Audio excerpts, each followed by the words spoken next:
Spencer Lodge. Happy New Year. How are you doing? I'm good. Happy New Year to you too. It's very good to have you on. I think the first thing I want to speak to you about straight away is goal setting. How have you set your goals this year? They're looking good. What's it looking like for 2024?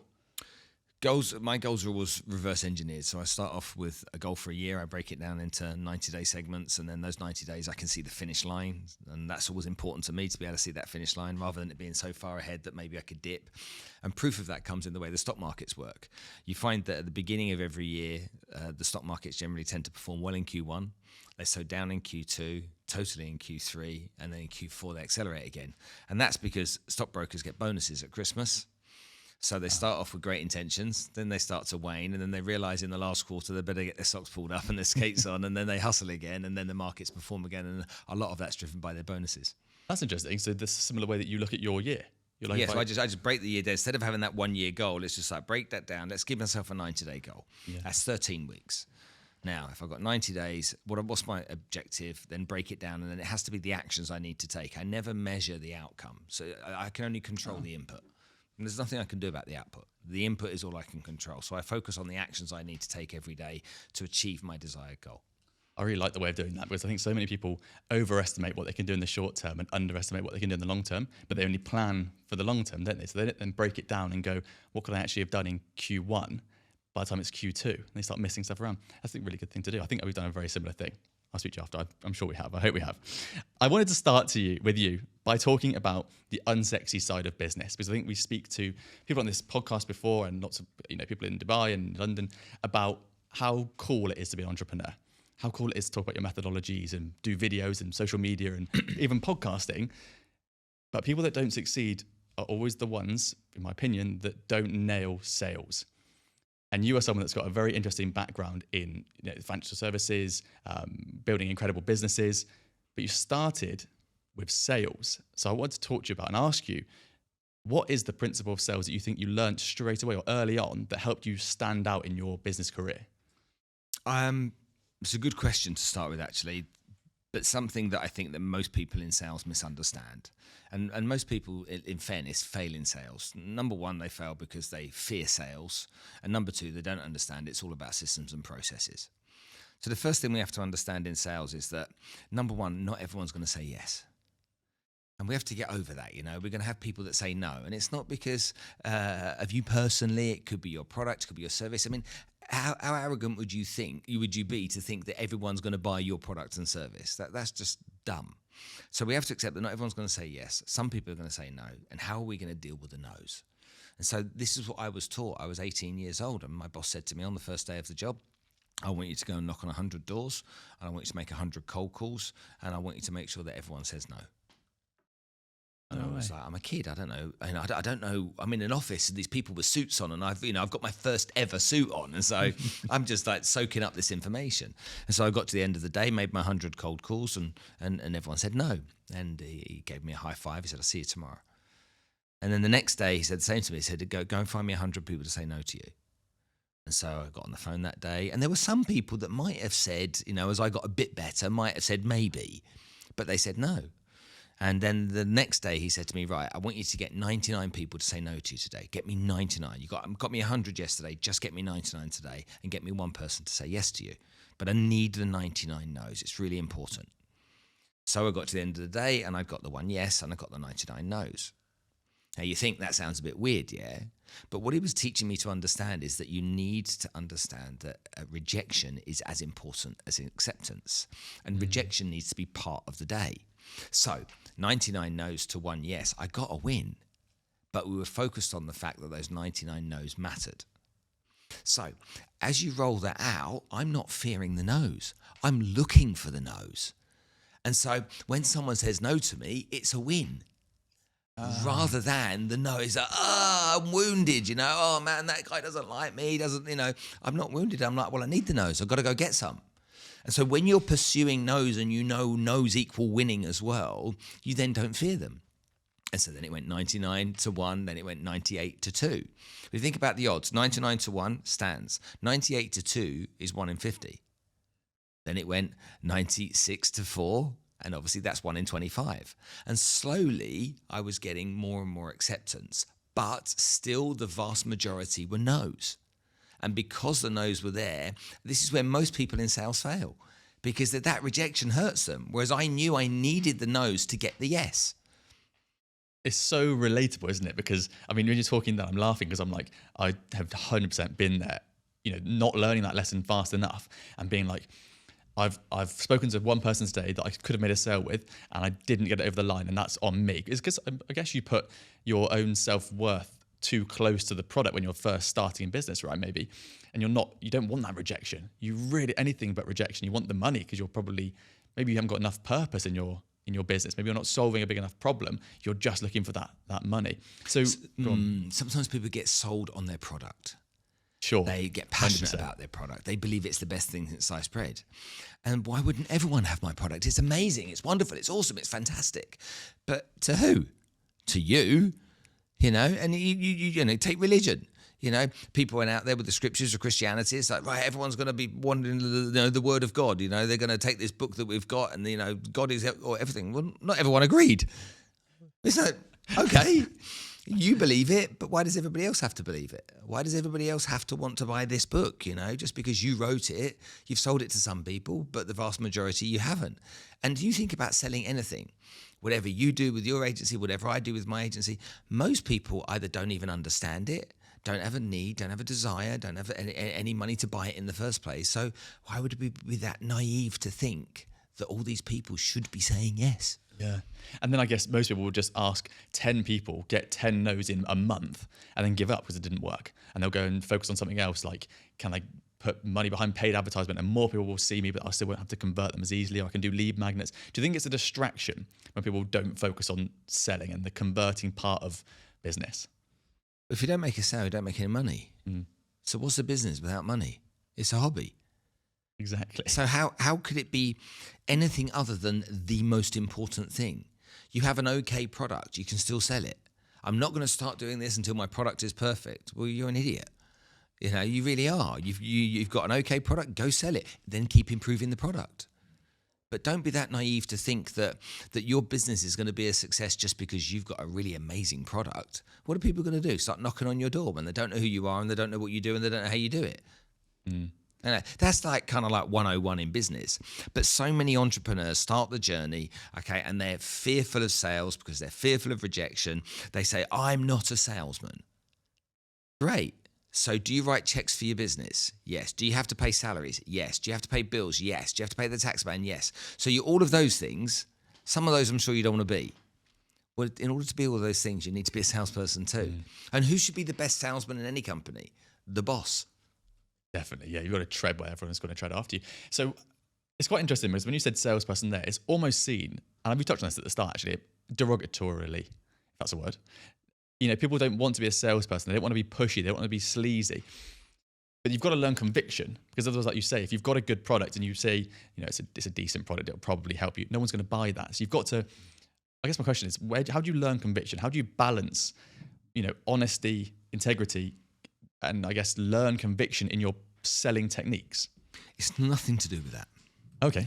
It's all to do with finding enough prospects of people whose problems your product solves. That's all selling is.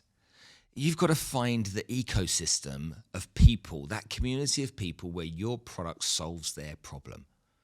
Okay? So if we're selling water to the Eskimos, we're probably going to struggle.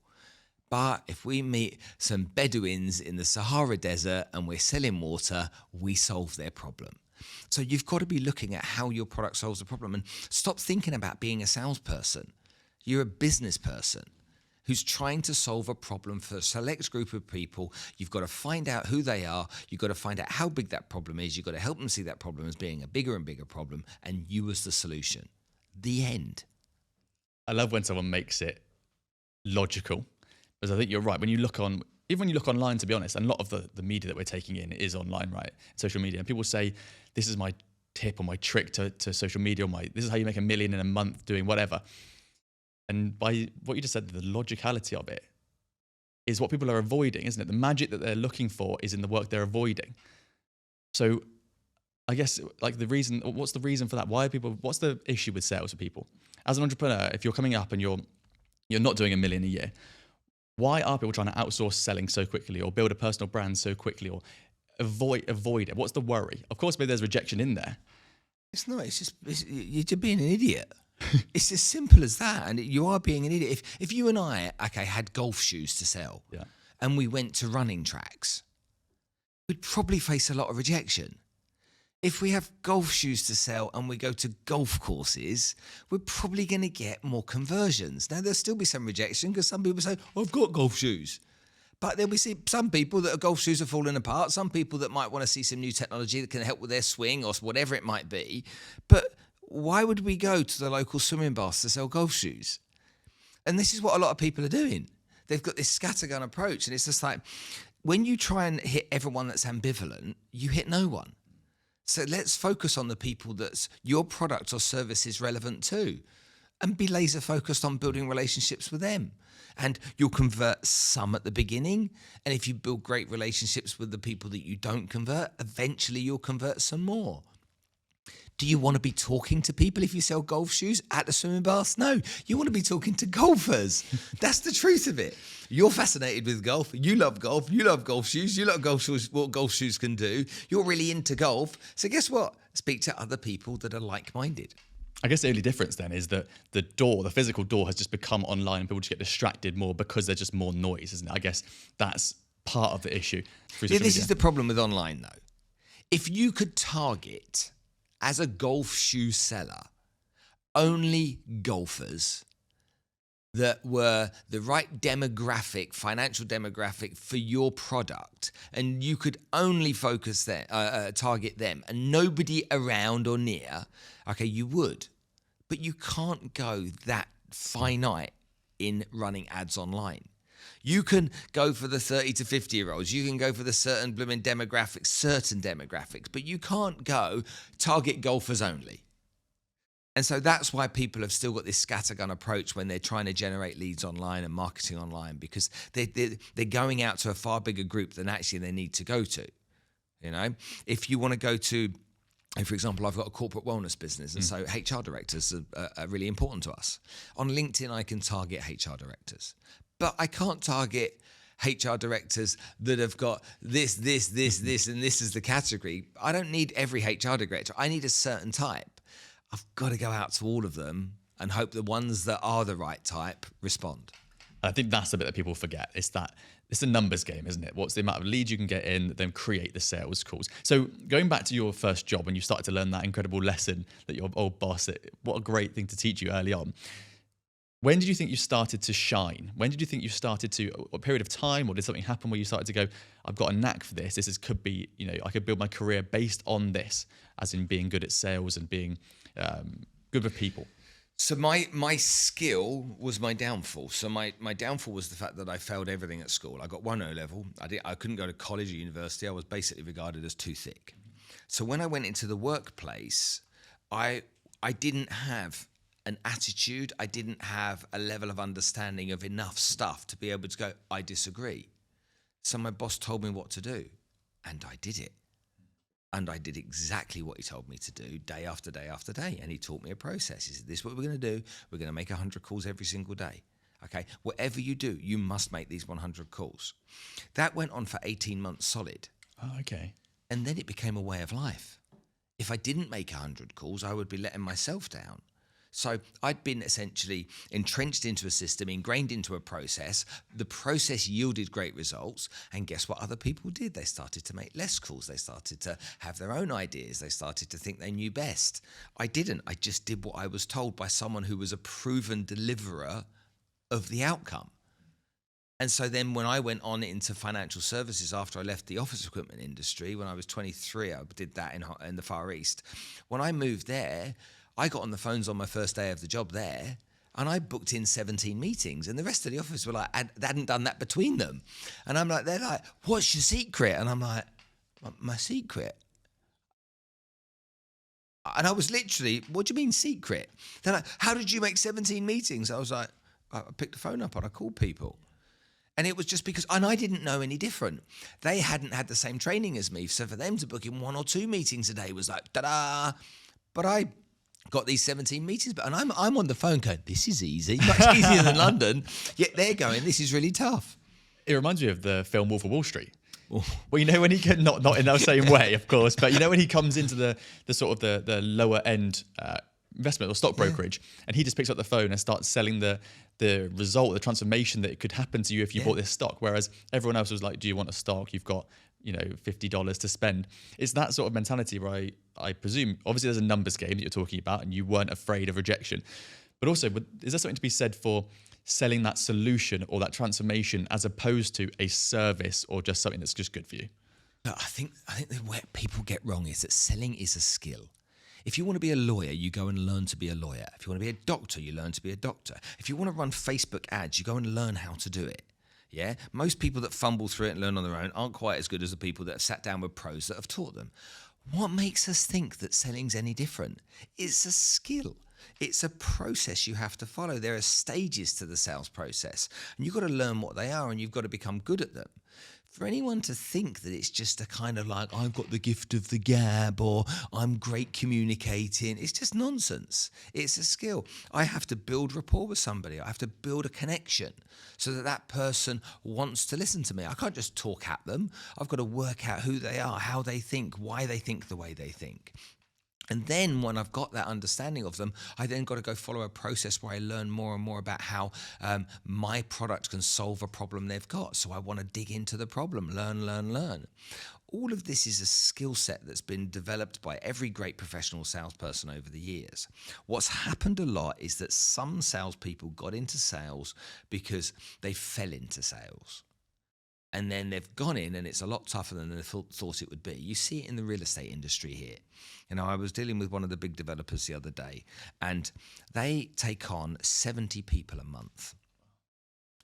And they get rid of 60% of them in 90 days. Performance-based? All performance-based. Wow, okay. If you don't do a deal in 90 days, then you're out.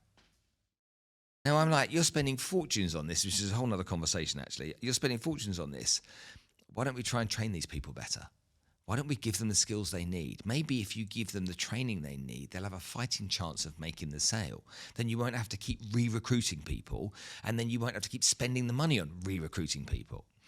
Get them to be good at sales. Teach them the skills involved. Get them through a system that I use, which is teach, monitor, and measure. Okay, teach them how to do it, monitor how they do it, and then measure their performance. And keep it really simple, and you'll teach people the skills they need. And this is where, whether it's an entrepreneur or a salesperson, an intrapreneur, okay, everyone's got to sell. So why not be dedicated to learning the skills? You absolutely would never go and see a dentist if he wasn't skilled. You wouldn't see a doctor.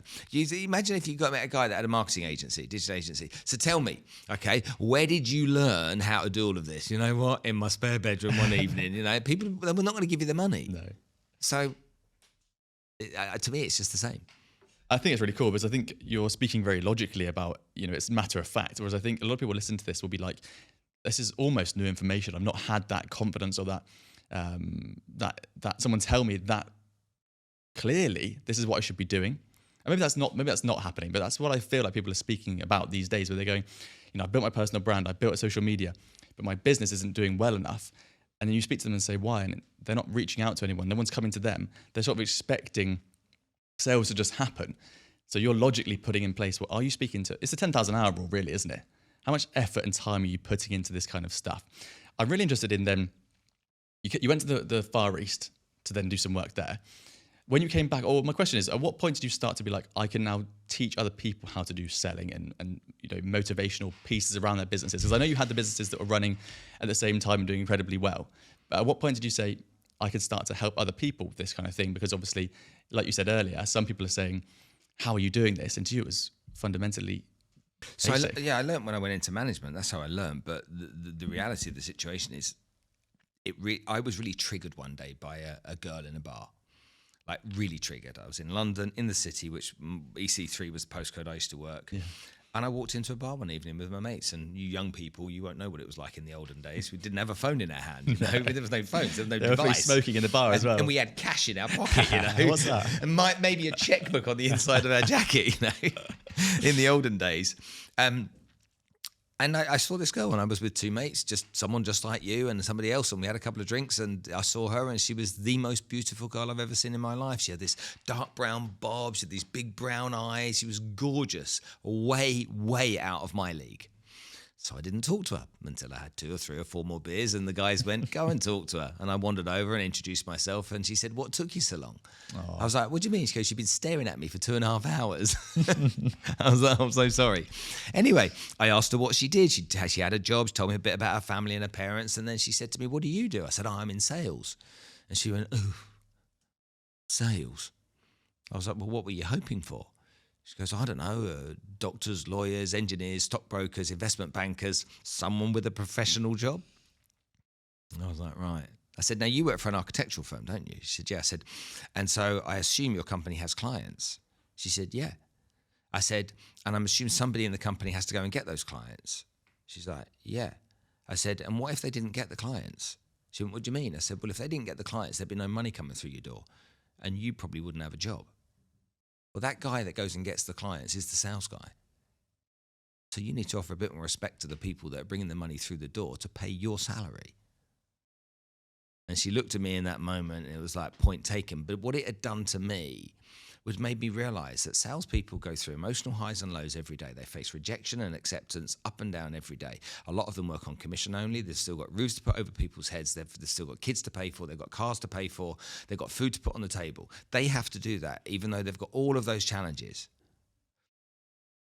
That takes quite a character, okay? Quite a character to do that. And they should be given a bit more respect than they're given by most people in the professional commercial workplace that look down on them.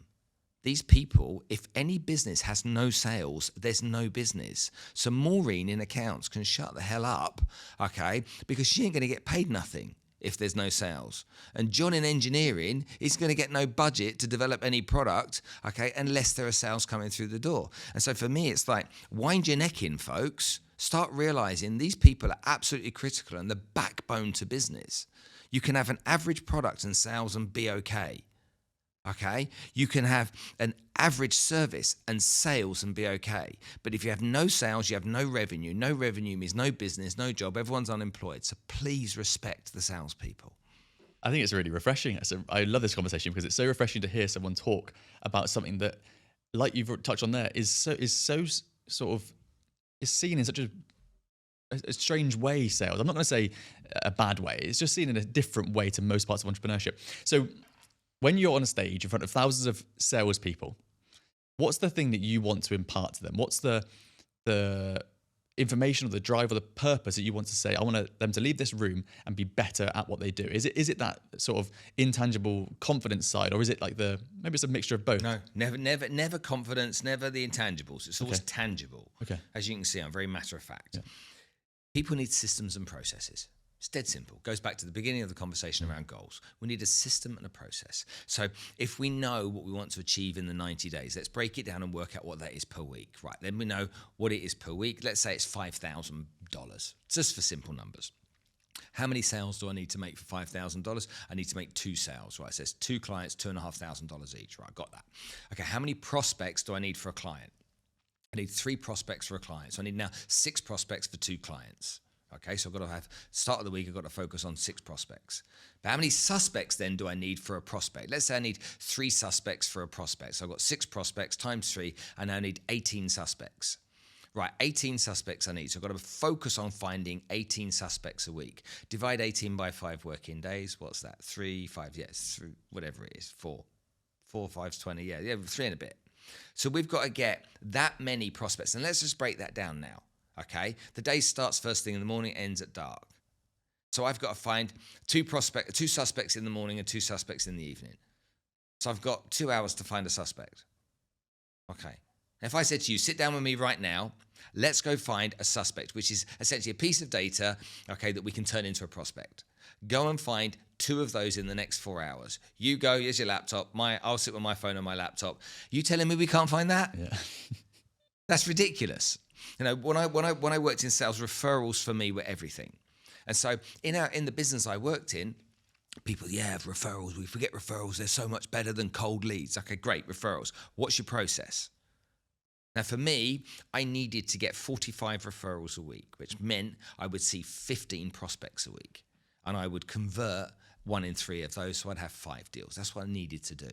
So 45, and no one in my industry got 45 referrals a week. And I'm like, well, that's only 9 a day. That's only 4.5 in the morning and 4.5 in the afternoon. And I just narrowed it down to that. And once I got to that, I was like, right, how do I get 4.5 referrals in the morning? Well, I have 2 meetings every day, so that's 2.25. I'm going to get 3 referrals from everyone I meet. In fact, no, I'm going to ask for 5 for everyone I meet because some might say no. But then I was getting 9 a day. By getting 9 a day, I knew I'd hit my target. And all I focused on was my 9 referrals a day. I didn't care about anything else. Everything else was irrelevant. Get your 9 referrals a day. And systems and processes are everything for success in business and predominantly sales. I mean, that is a takeaway that someone could use straight away, isn't it? Immediately. Like, are you looking at how many people you need to convert to then get your money, hit your goals? Because you see quite a lot of people who say, I want to turn over $1 million dirhams this year or $1 million, whatever it is. And you're like, okay, cool. What are you going to do? They're like, right, I'm going to nail my personal brand to start with. Yeah. Personal brand. Colours. Yeah, exactly. Logo. And it is really important, but it's definitely a sort of a side thing, isn't it, to start with? And it can become incredibly powerful, personal brand. I mean, your personal brand, of course, probably brings you a lot of interest and intrigue, but it's over time, isn't it? And you've got to create value for a long time. Whereas sales are now, if you've got a solution or a service and you want to sell it now, it's sales. I think we've spoken a lot about sales.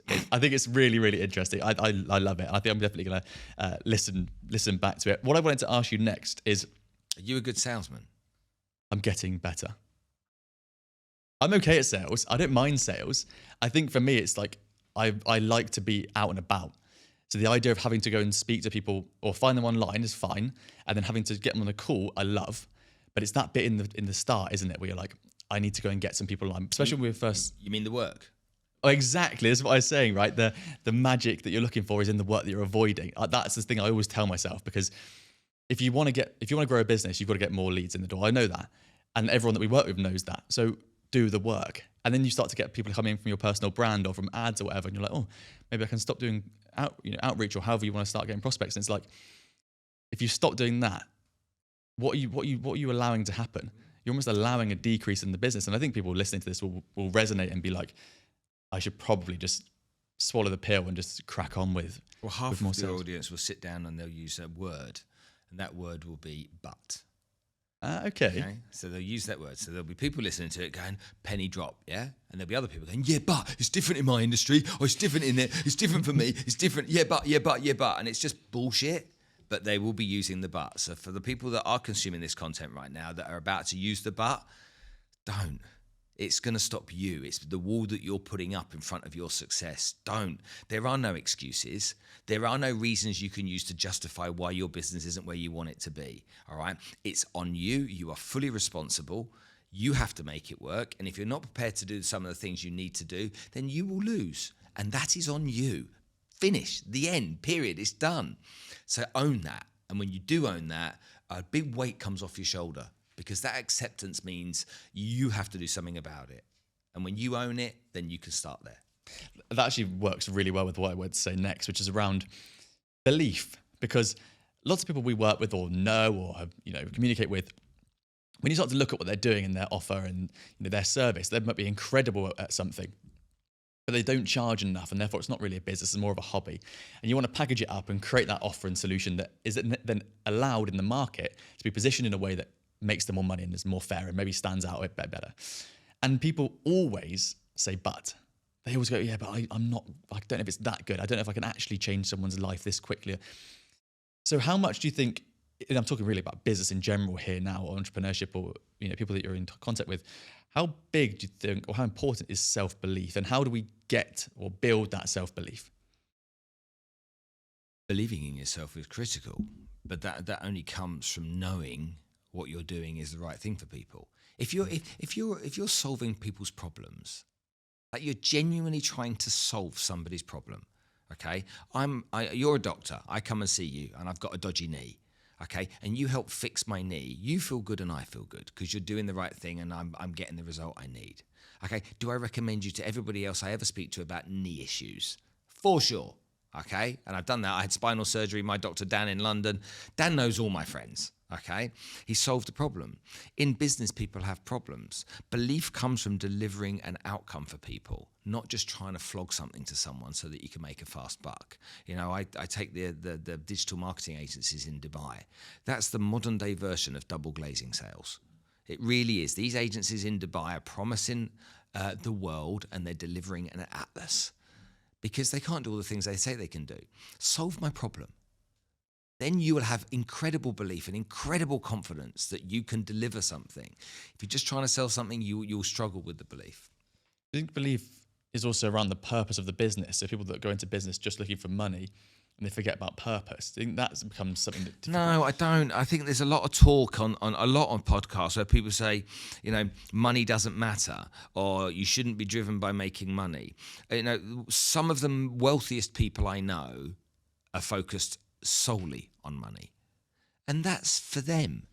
And so we can't sit down and say, no, it shouldn't be. If you're driven by money and it excites you and it motivates you, what you can do with it. Now, that could be buying Lamborghinis, but that could be also solving clean water problems. Okay, that money could be, I want to make a shit ton of money so I can solve this problem in this community, in this country where they have no water and the children are, you know, don't have any clothes to wear. So money is a purpose-driven thing. Some people want to save the world, and that's great. But I wouldn't ever say that your belief shouldn't be around money. Of course, your goal is to solve something. Your outcome of your business is to, at the end of the day, all measurable. Every single business will come down to digits. Every single business. The success of a business comes down to digits. Okay, the number of employees, the annual turnover, the percentage profit, okay, the number of clients. These are all digits. It's all mathematically calculated. So when we talk about money, money is just the same. And money is the byproduct of the work that you do. And if you're not focused on money and you're focused on solving 100 people's problems, then that's good too. Whatever works for you and gets you out of bed and makes you feel good about yourself. I think it's really important because I think in this day and age, people get so distracted. No one stays in their lane. I don't know if you see this as well, but people they look at building a business or doing something for charity, whatever it is, and they start to look at how they can then do it, and they get distracted by someone else. They want to copy that sort of offer or copy this kind of thing. Maybe that's the same in sales. Maybe that's the same in the businesses that you've worked with, where they start getting distracted and trying to copy in a way that makes them not unique, and they start to lose their way. And that's why I brought around purpose sort of topic, because I guess it's not purpose, is it? It's a bigger goal. So if you want to solve the clean water issue, or sort of help with human trafficking, which we'll touch on later. If you're not looking at trying to solve that big goal, do you think that distraction plays a part in that journey, and that will slow you or hinder you? I think people over time, because of various technology that exists now, people over time have got less patient. And so they go down a certain path because they want the outcome, but they don't get the outcome quick enough. And because they don't get it quick enough, then all of a sudden that shiny piece of paper gets their attention. You know, the next agency comes along and says, "No, they're doing it all wrong. We can actually get you these much quicker, much better." Oh, really? Rather than trusting the process. And so I think people need to learn to be more patient. I need to understand you don't become a billionaire overnight. You don't become a millionaire overnight. It requires hard work, dedication, and beating the same drum over and over. But it also requires understanding if you are going wrong, what you do about it. So there are a lot of companies, you know, clients of yours that would have been with other agencies before that were going down a process and it was just the wrong direction for them. They weren't getting what they needed as an outcome. They had to consider alternatives. But I think whenever you work with an organization, it's like stick to 12 months. Have a 12-month commitment to them, okay, and work hard for 12 months. If it doesn't work after 12 months, analyze everything and then find. But don't jump from one to the other, no. It's learning delayed gratification, isn't it? Which I guess is a stepping stone in entrepreneurship for anyone listening that's early in their journey. Having that delayed gratification, which you don't get in your job because at the end of the month you get paid. So it's quite quick gratification from day one of the month to then they got paid for that. That was easy. Maybe not, whatever. The point is in entrepreneurship is that it's late. And I really like that analogy with agencies as well, because people do just move around, don't they? Especially with social medias, actually. They're like, well, I can get big on TikTok. Oh, hang on, Threads has come along. Maybe I should move there. I wanted to touch on a conversation that I saw you have with Gary Vaynerchuk.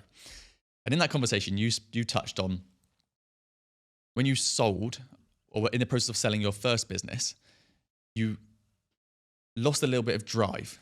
because obviously you'd had that journey, that was your baby, you'd made the business what it was, made the money, and then you sort of went into a phase of your life where there was maybe less purpose, is fair to say. Can you touch on that, and also how you found purpose again, and then maybe it is the same purpose now, and how you're sort of building on that? So I'd sold my equity in a company, and I was essentially paid not to work for a year, which I thought was a bloody good idea at the time. But 6 weeks into that, I realised that my life's purpose had ended. And so my routine had ended and everything changed. And so I went and I saw my friends who I hadn't seen for years and travelled around the world to see them. 6 weeks later, I come back and I'm like, now what am I going to do?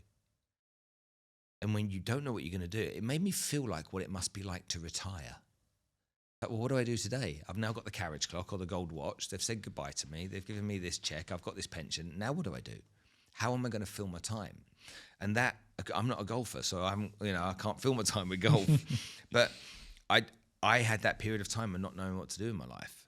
And it was very dark for me, because not knowing and not being able to get out of bed and go and do something and feel like I was part of something. Where do I belong? I get my energy from people, so I need to belong somewhere. I love being part of a team. I need stuff like banter. And office drama. I like to talk about the football when I go in the next morning. So the simple stuff. I like to talk about, how much I don't like Max Verstappen and, all that guy. I like to talk about that before I get going, and I like to be in an environment that's punchy and high paced, and that all disappeared. And so that 12 months was really, really, really dark for me. When I got towards the end of it and I knew that period was coming, then the planning started for what was going to become next. And so I then started to get excited and enthusiastic about what I was going to do and what I was going to build and how I was going to do it, and bringing on board the kind of people I wanted to do that with. So that then gave me then the focus, the purpose, and the vision to get my teeth into something that at that time mattered. It's like I touched on earlier, I think before we started recording, that energy of like, what gets you up in bed in the morning? What do you like? What do you do in your business? What's your role? And I don't know if you've done the Roger Hamilton genius test, but it sounds like there's 4 geniuses that you can have, lots of them, but you sound like a Blaze, which is similar to me, where like, I need to be around people. I'm not amazing at just sitting and just doing something all day long. But then there are people that it sort of tries to help you hire the right people around you. There are people that love that. They just want to do strategy and they want to do one thing. There's people that want to just come up with ideas and they can't take action. And I think, a lot of people resonate with, you can't always have the job or the business that you do the only thing that you like to do, but it really helps if you're in that environment that resonates with you. There's 2 things that resonate with me with what you just said. So first of all, have you ever been to a Tony Robbins event? No, I would love to. Okay, so Business Mastery is a 7-day event. First time we went was in Vegas. So it was a hot country in the summer, and we had ski jackets on in the auditorium because he keeps it so cold. Wow. But there's lots of dancing. There's lots of engaging with other people. There's lots of moving to keep you alive, alert, and focused. My business partner, Danielle, and I go. She's like, I wish she would just stop with the bloody music and give us this content. Wow. Yes, I'm like, what content? Because I'm like, oh, it's great here, isn't it? I love the energy, I love the people, I like talking to everyone. So you got myself and my business partner, Danielle, and she's like, I want this information. Yeah. And I'm like, I want the energy. Yeah. And so it's interesting how different people kind of resonate with different things around that kind of stuff. But then I suppose it leans in a lot into corporate culture, corporate wellness, understanding, what people need to get the best out of them.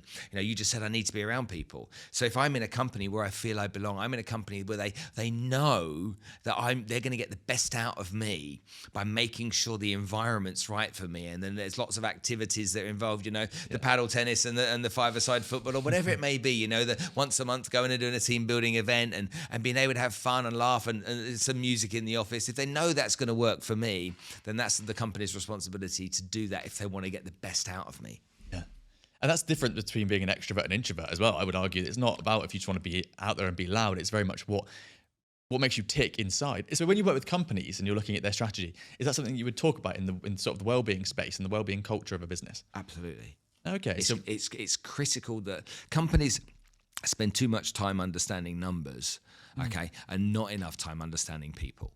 And you look at people within a business, the job of a company is to get the best out of the people. All a company is a group of people. If we set up a company, there's 3 people, okay, 4 or 5 people. If there's 4 or 5 people, that's now the company. So we're people. So, well, the people have to buy the props. We have to buy everything else. Someone has to pay the rent. We're got to pay the salaries. We're just people with responsibilities. Every company is exactly the same. Someone's going to come up with an idea for something. It's just a person. So how do we keep those people fired up? How do we keep those people peak performance? You've got to understand them and take time to really care about what matters to them. You know, you may be absolutely focused on solving a problem outside of work that matters to you. And the reason you come to work every day is that you want to help that person out there. That's why you're here. Well, if I've got some empathy towards that and I care about that and I understand that that's your goal and I help you achieve that, guess what? We become aligned. So then I get the best out of you. You have a great connection with me. We do much better together. So this is so critical in businesses. 1 in 4 people in Dubai leave their employer every year. That's 25% massive, isn't it? shift of staff. Now that's people going from leaving the country to new salaries, bigger salaries. I mean, people will leave for a 5% pay rise. Why? It costs a company more money to recruit and retrain someone than it would have done to give them the money. It's like, why are we missing this? Why are we not understanding that? Why are people cannon fodder? Why are people just numbers? Why are we not showing as a business? You know, if you're the CFO of a business, you want it to be the least cost, the most performance, the best net profit. That's what you want as the CFO. As the HR director, your job is to make sure that you're getting the best out of everyone in the business. Sometimes you won't be aligned, but you actually are. You want the same outcome. I don't want to spend any money. I want to spend money on this. I don't want to spend any money. Yeah, but if you do spend some money, you'll get more money. Okay, I hadn't thought about it like that. And so this is where a lot of companies get it wrong. Do you think it's different here in Dubai versus London, or if you've worked in the Far East or the US? Do you think the way that people are going about well-being in corporates is different? Or do you think it's just the same everywhere in the world at this moment? We're learning how it works. I think it's far more advanced in the US. I think well-being is far more on the table. There's bigger commitment to it, but it's evolving here and it's evolving quickly here. Companies are starting to learn how important it is. And, you know, we're in a country where there's so many different nationalities and cultures under one roof. And so that becomes really challenging. You know, if you go to any form of event, you know, the Filipinos stick together, the Indians stick together, the Brits stick together, the Russians stick together. That takes place. It's like, how do we get those people to really integrate with each other? Because when you do, you'll realize that there's so much that everyone can be better at when they are willing to listen and be open and learn from others. And I really like, just going back to what you said there, I really like what you said about we're just a group of people. So there's 5 people in this room now. We could be an organization. And it's interesting because we would look after these people really, really well because there's only 5 of us. You know everyone by name. You know what their families are doing. And as the company starts to grow, I mean, we both work with billion-pound companies and they're still messy inside. They are still a group of people in just a bigger building. But maybe they don't understand each other as well as when you were a small company. So I guess my question is, at what point do people start to forget, do you think, in the work that you're doing, that this is still a group of people? We still need to look after them to get the most out of them. Is there a sort of a phase where they start to lose touch on that? Here at 5. Oh, really? Okay, early on. Yeah, people do. You have to set the culture out at the beginning. You have to be very clear and you have to be very conscious of culture, like really conscious. I'll give you a good example. Allsop and Allsop's a real estate broker. Mm-hmm. I know them very well. I've known them for 20 years. Lewis, when he set the business up with his brother, started in a spare bedroom in a rented apartment. They started with themselves and 2 other brokers. All 4 of them were hardworking, successful guys. So they wanted to build a company, but they absolutely didn't want any negativity. So they would only bring 1 person in at a time, a new recruit in, and that person would either rise, and perform with them, or they'd be pushed out quickly. All right. When they got to 10 people, they then started taking 2 people on at a time. But they had a culture of success within that business. So you're either going to be successful and work with us, and you're going to get the benefits that we're getting, or you're going to go. Anybody outside having a cigarette, talking bad about the company was gone that day because negativity was poison to the positivity and the culture of success. And so when you're really conscious about it, and you literally will not take any prisoners on this journey, your top performer starts to become negative. They've got to go. The group of people, that team is more important. But the person in charge of that business has to be highly aware of that. And if they've not been trained to understand that, or they've been a solopreneur for many years, or they've worked on their own, or they are one of these solo type individuals that isn't a team player, invariably they'll forget that and they won't remember because they'll just be saying, we need to get more output, we need to get more results, what are you guys doing? And that's I think a lot of the time where the problems lie. It's interesting. It's like dropping green dye into a bathtub of water. It will start to seep out and turn all the water green and toxic after time, won't it? That actually leads really nicely onto your podcast. We've got to touch on the podcast, right? Okay. Because there's lots of people listening to this who will be thinking about starting a podcast, or at least content. And your podcast, if people haven't listened to Spencer's podcast, it's you've had some incredible guests, some really, really cool guests. And my link that I want to make is, what do they all have in common that you can see in terms of the people that have done really, really well and obviously give up their time to come to the podcast, successful business owners? Is there a link there between looking after their team and the success they've had from the people that you've spoken to? So when we take the business people, the business people that are successful always care about their people. You know, I've got every single CEO that's been on the show, the people matter.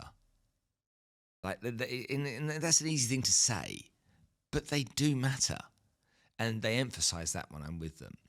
For the guys that are out there, you know, the superstars that are individuals, they're always going to be, and you need those types of people in business anyway. There's some people out there that have built successful businesses on their own. They don't have big teams of people, and they're focused on the success. It's almost like they want to carry it on their shoulders.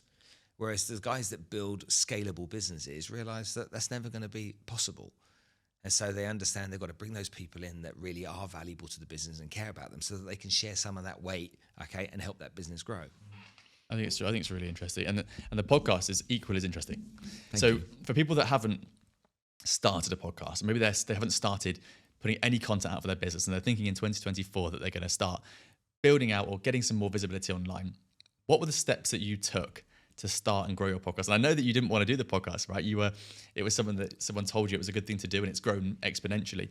Just take us on that journey of, what was it like? How did it start? So I started making content in 2016, I think. I got my mobile phone, and I got a sucker. Nice. And I stuck it on the window in the office. And because I was told I needed light on my face, and so the windows had light coming through, so I put this phone on the thing. I didn't have a microphone or anything, and I made my first videos. And I thought I was the nuts. I took about 100 takes for this one video, okay, and I thought it was amazing. It must have been about a minute long. I talked a load of nonsense, and I was like, "That's the best thing ever. People are going to love that. I'm going to go viral." Obviously, that didn't happen. Nobody paid any attention, and it was. I look back at it now, and it's appalling. But I was somebody that was prepared to take that step. And this is the first hurdle. Most people aren't prepared to take that step. Oh, I'm not good. I can't be on camera. I've got a face for radio. I can't, no, not possible. And it's just bullshit. All these people have just created a story in their head about why they can't do something. And it's just a story. And that story needs to change. Now, I'll start with the results of my podcast to demonstrate to people how critical it is. I've done 300 episodes. I started off interviewing people like Gary Vaynerchuk, Grant Cardone, Tony Robbins, people like that, successful business people, and was able to leverage on the back of that to other people in that world. I then interviewed people that had been through harrowing and horrible experiences, yet had come out the other side fighting. You know, they came out punching and they turned their lives around. And those types of people were fascinating to me. I then started to interview people that I wanted to do business with. And so the best prospecting tool I've ever seen on the planet is a podcast. Now, you go and interview somebody on a podcast. This is my process. I have 30 minutes with them before we start. I get to know them. We then have an hour to an hour and a half on the podcast. And then 2 weeks after the podcast, I call them and I say, I just want to say thank you again for coming on the show. Can I buy you a coffee? I've got a couple of questions for you. What do you think they say? Always. Definitely, yeah. I go and have a coffee. I didn't tell you what I did. I didn't tell you what my companies do. And I think I might be able to help your business. I'm not sure, but I think I might be able to help your business. Can I explain what we do? I then explain what we do. Now, that CEO of that company may not be the decision maker in his business. It might be Jennifer in HR, for example, or whatever. He will then tell me to go and speak to Jennifer. I speak to Jennifer. I say, your CEO told me to contact you. She's then automatically the CEO. Of course, they then see me. I have this product. I think it can help your company. I'd like to explore it with you. Can I have some time? That's my now prospecting tool. Now, if you do one podcast a day for a year, okay, you've got 200 odd podcasts if you're doing them 5 days a week, yeah? You've got 200 odd prospects. Now, someone that you spent half an hour getting to know, an hour and a half them sharing their story, inspiring your audience and you, and you've had all that time with that one individual. How you couldn't want to try and turn that into business, I don't know. Now, if you take 200 people, if you did one a day, and you know what? You don't need a fancy Podster studio like we're in right now. You can go to their office with a phone and 2 microphones clipped in, download Anchor as an app and tell them we're not filming it, it's just audio. And you do the podcast that way. Same thing.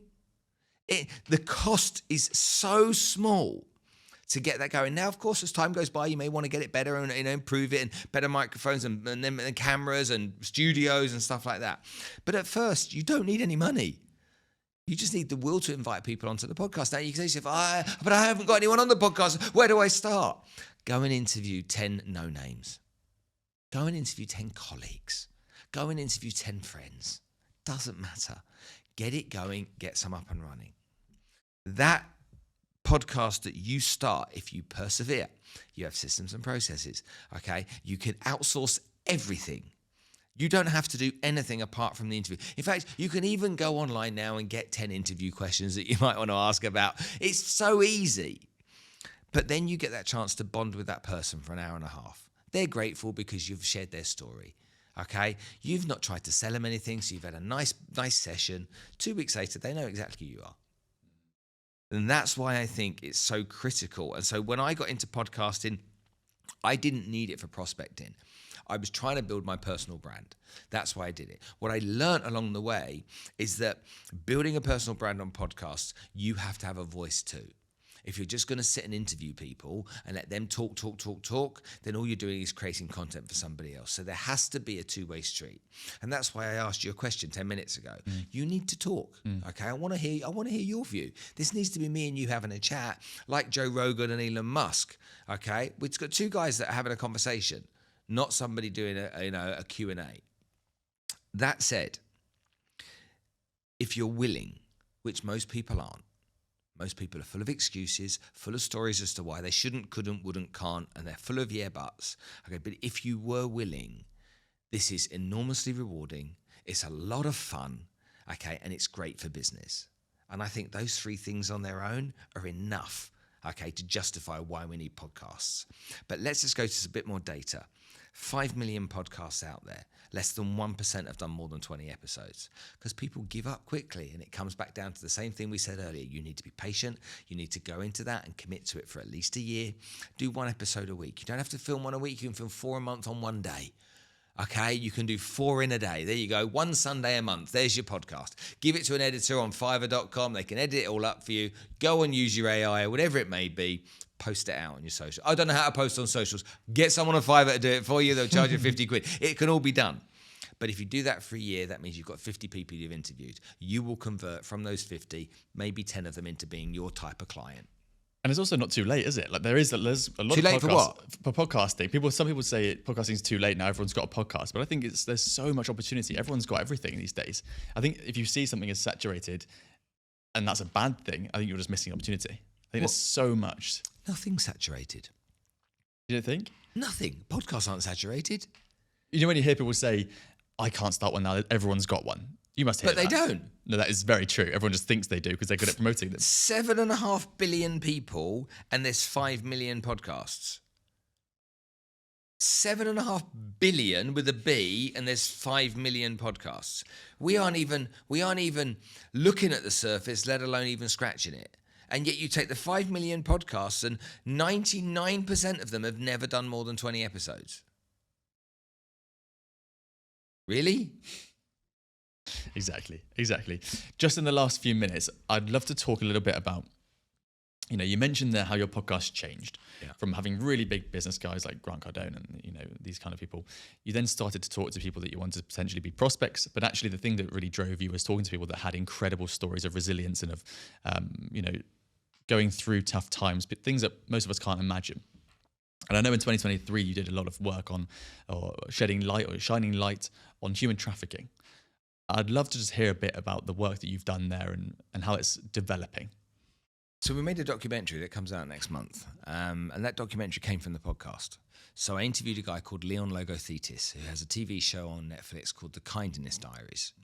He travelled around the world relying on the kindness of others, so he could accept food, shelter, or fuel for his motorbike, but no money. When he experienced an extreme act of kindness, he repaid it with a life-changing gift.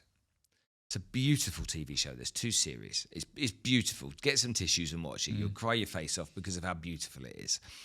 But at the end of the interview, I said to him, I'm a little bit annoyed that you got a TV show and I don't. Oh, really? And he just looked like you're at me now. He looked at me and he goes, why haven't you? Oh, really? Okay. And I had no words. I was as well. And I was like one of these people. Yeah, one of these people that I'm criticising.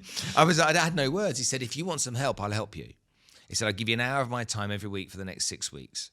He said, if you can make the hair on my arms stand up with an idea, then I'll help you make it.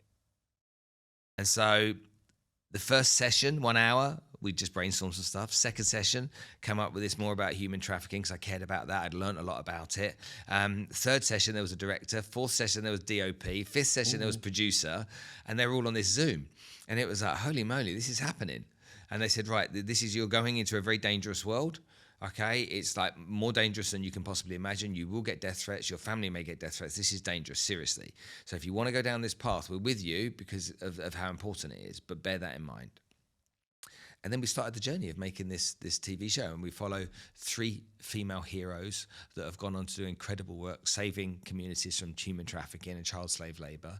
And meeting the first group that I met, a friend of mine, Maria, she's done incredible work, Maria Conceição. She said to me one day in Dubai, would you like to meet some of the girls? And I met these 12 girls, and in that one moment that I met them in Mall of the Emirates all those years ago, in that one moment, everything changed. Everything changed. I'd been suffering with clinical depression for a period of time. That ended that day. Literally, in that moment, I realized how tough their life was, and I thought, you're a bit of a wally with all your drama. And man up type of thing. And those girls had come from the slums of Bangladesh. They had nothing. They'd never washed without their clothes on. They had never washed with soap.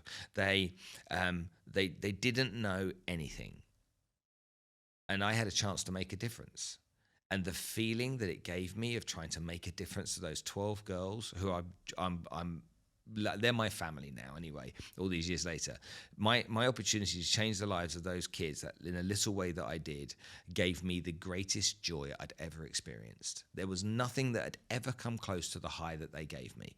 The feeling inside of me, and even when I see them now, it's always really emotional. Whenever I get them in any environment, it's always really emotional because I know what they went through and I know the pain they suffered and I know where they are now.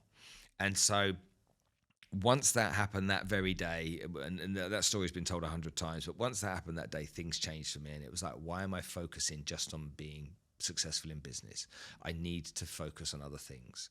Money didn't matter. So where you say money was, should it be a driver or not? For some people, yes. For me, I realized that I don't need money.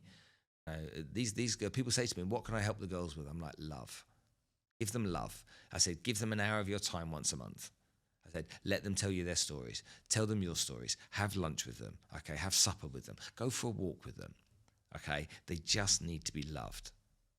And that, for me, was the kind of like the dawning of a life for me of working out what impact I could have. And I knew because I'd created this media profile, if I was to tell these stories through documentary filming, that I could show other people and hopefully get them to feel what I felt. I mean, it sounds incredible. Where can we watch it when it comes out? I think it literally is in 2 weeks' time. And well, it's not 2 weeks. It's the end of this month, so it's 3 weeks' time. Hulu. Okay. Amazing. Well, Spencer, it's been incredible chatting to you. Thank you so much for coming on, and I hope to catch up with you soon. 2 weeks for the coffee.